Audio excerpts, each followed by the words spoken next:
Sue, welcome back to Good Living. You like this, don't you? Yeah, I do see. actually. Yeah, this is my Disaster Barbie ensemble. It's about time that they had some women's versions out there. I'll tell you what, do you know, I got this at a shop in Temuka that sells high visibility clothing and merino underwear. I think they're called Eagle Eye reflective clothing. So there we are. There's fantastic. Good stuff. Now, how did the meeting go last night to find out about the heritage and culture just buildings? Brilliant. We had between 200 250 people at the James Hay.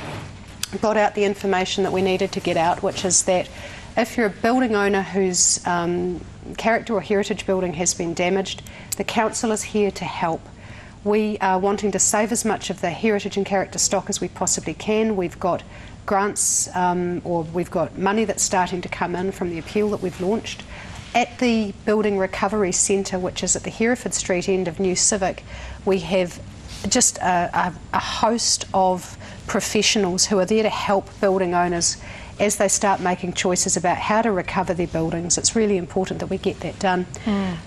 There's a bit of misinformation that's starting to circulate at the moment around our new policy requirements, and it's really very simple. What we're trying to get to is that we can't afford in this city to have buildings have bricks fall off, fall into the roads, stop people being able to access the CBD. So if your building's been damaged as you're doing your reconstruction, we're looking to make that a better outcome. It's got to be able to stand up, and we need to stop facades and things falling off. So that's really the target with that. Safety is paramount. So good turnout last night. Oh, it was brilliant. We had, as I say, 200, 250 people there, an excellent question and answer session, and the key message out of that probably is that the Building Recovery Office is open. You can ring and make an appointment on the council line, which is 941 8999.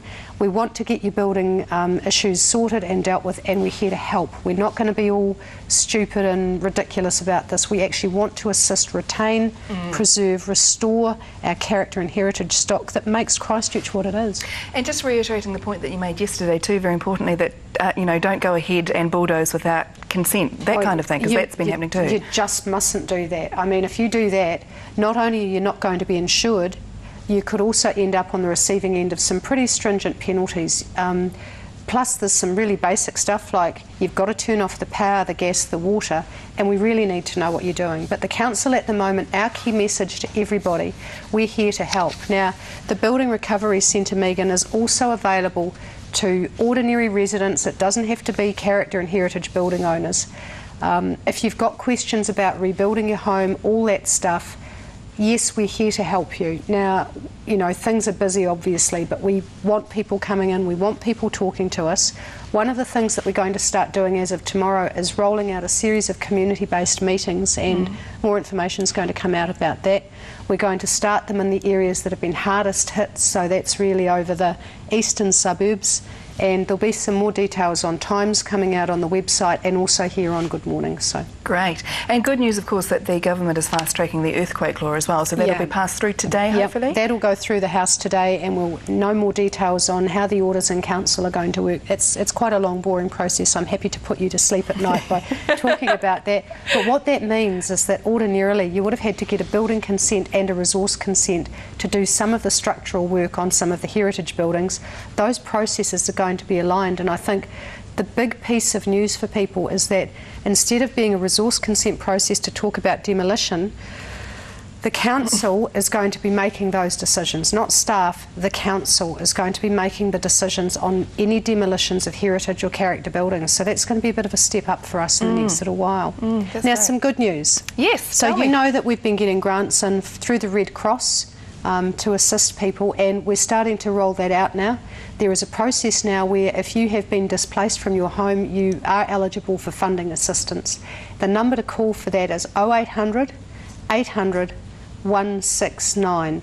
So grants are now available to be allocated to people who have been displaced from their homes, and we know that there may well be other issues that are emerging for people. We'll be looking at reviewing the criteria for those.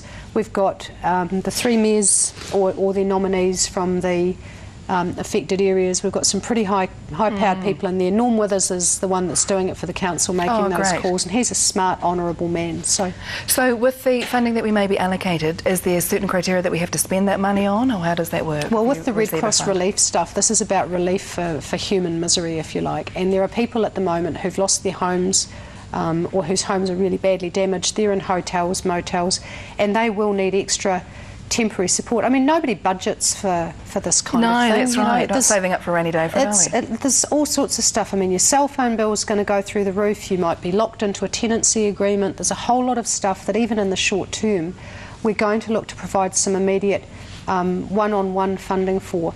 Plus, we're going to be looking to provide additional funding to owners of heritage and character buildings. So, great. You know, in a weird way, while it's been a horrible event, particularly for our heritage stock, there will never be a better time to upgrade your heritage building than now. There will never be more resources, there will never be more support, and this is the time where building owners can be thinking about lifting their expectations for their building about a total change of use.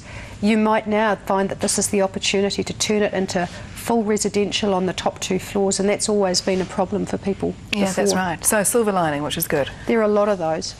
Thank you very much, Sue Wells. I know you've got a busy day ahead of you. Thank you, We'll catch Megan. up with you again Thank in you the for week having as us. well. Here are some details for you now, of course, with the City Council 0394189999. The website is ccc.govt.nz as well. So do find out any further information about what we've been talking about today.